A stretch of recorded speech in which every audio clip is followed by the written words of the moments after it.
Hello everyone. Welcome to only IAS. दोस्तों, साल भर हम कितना पढ़ते हैं, कितना रिवाइज करते हैं और कितने टेस्ट देते हैं, ये तो मैटर करता ही है। लेकिन उससे भी ज्यादा मैटर करता है कि एग्जाम के वो जो 2 घंटे हैं उसमें हम किस तरह से मैनेज करते हैं।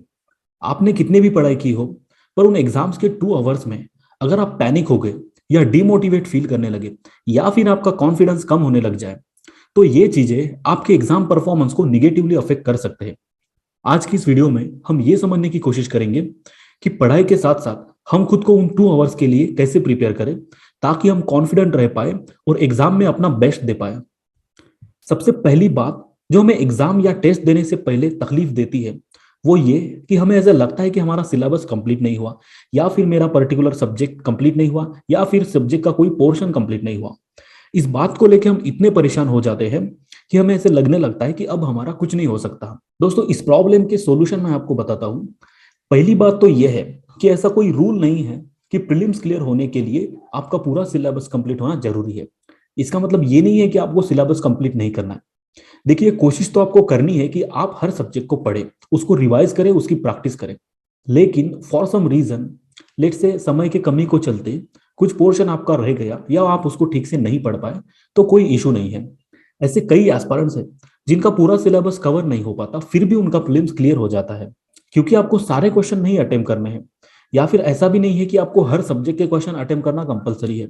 बस आप जितने भी क्वेश्चन करें, ध्यान में रखिए कि उनमें एक्यूरेसी अच्छी हो। इसीलिए do not hesitate to attempt test. अगर आप टेस्ट देंगे नहीं तो आपको पता कैसे चलेगा कि आपका कौन सा पोर्शन मिस हो रहा है या फिर कौन सा पोर्शन वीक है। आप हमारी प्रयास टेस्ट सीरीज ज्वाइन कर सकते हैं, जिसमें इस बात का पूरा ध्यान रखा गया है कि सिलेबस का कोई भी पोर्शन ना छूटे और हर टॉपिक को क्वेश्चन के थ्रू कवर किया जाए। दूसरी बात जो हमें टेस्ट देने से रोकती है या फिर एग्जाम के दिन हमें काफी ज्यादा परेशान करती है, वो ये है कि हमें हमेशा ऐसे लगता है कि हम बहुत पीछे रह गए हैं। जब भी एस्पायरेंट्स मुझे बताते हैं कि सर मुझे ऐसा लगता है कि मैं बहुत पीछे रह गया हूँ, तो उन सभी एस्पायरेंट्स को मैं पूछना चाहूंगा कि आप किसके पीछे रह गए हैं। देखिए, हम किसी कतार में नहीं खड़े हैं जो हम किसी के पीछे या किसी के आगे है।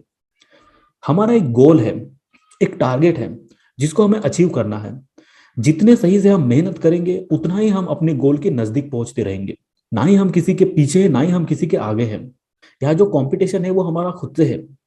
कल अगर मैंने कोई टेस्ट दी है, लेट से प्रयास का मैंने एक टेस्ट दिया, उसमें मेरा 200 में से 35 स्कोर आ गया, और समझ लीजिए टेस्ट हिस्ट्री का था। तो आप मुझे बताइए कि ऐसे सिचुएशन में मुझे क्या करना चाहिए।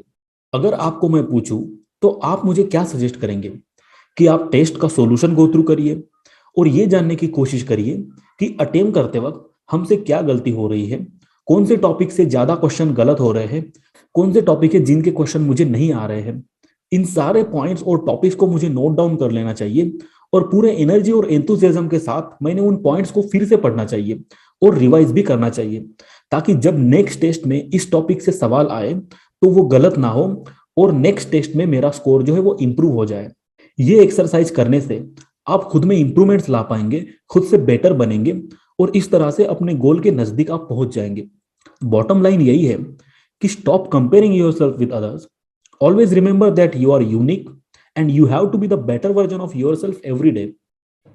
एक सबसे इंपॉर्टेंट बात जो हमारे एग्जाम परफॉर्मेंस को निगेटिवली अफेक्ट कर सकती है, और ये बात सिर्फ एग्जाम डे की ही नहीं है, ये बात हमारे पूरे प्रिपरेशन में और ब्रॉडली पूरे लाइफ में ध्यान रखना हमें बहुत जरूरी है।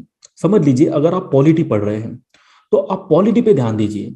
हमारे ब्रेन को एक बुरी आदत लग जाती है कि जब हम पॉलिटी पढ़ रहे होते हैं तब हम इस बात को लेकर परेशान होते हैं कि मेरा मिडिवल हिस्ट्री नहीं हुआ, मेरा एनवायरमेंट नहीं हुआ, मैंने अब तक एक भी टेस्ट नहीं दिया, मेरा मेंस का कुछ भी प्रिपेयर नहीं हुआ है, मेरा एग्जाम क्लियर होगा या नहीं, अगर नहीं हुआ तो मैं क्या करूंगा। ऐसा अगर हम सोचते रहेंगे तो हम जो सब्जेक्ट पढ़ रहे हैं वो ठीक से नहीं पढ़ पाएंगे और किसी भी सब्जेक्ट को ठीक से कंटिन्यू नहीं कर पाएंगे।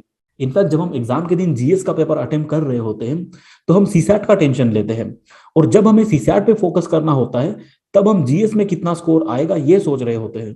दोस्तों, यहाँ पे फोकस रहना बहुत ही इंपॉर्टेंट होता है। अगर आप इस तरह से खुद को डिस्टर्ब करेंगे तो जितना आप बेस्ट परफॉर्म कर सकते थे शायद आप उतना बेस्ट परफॉर्म नहीं कर पाएंगे।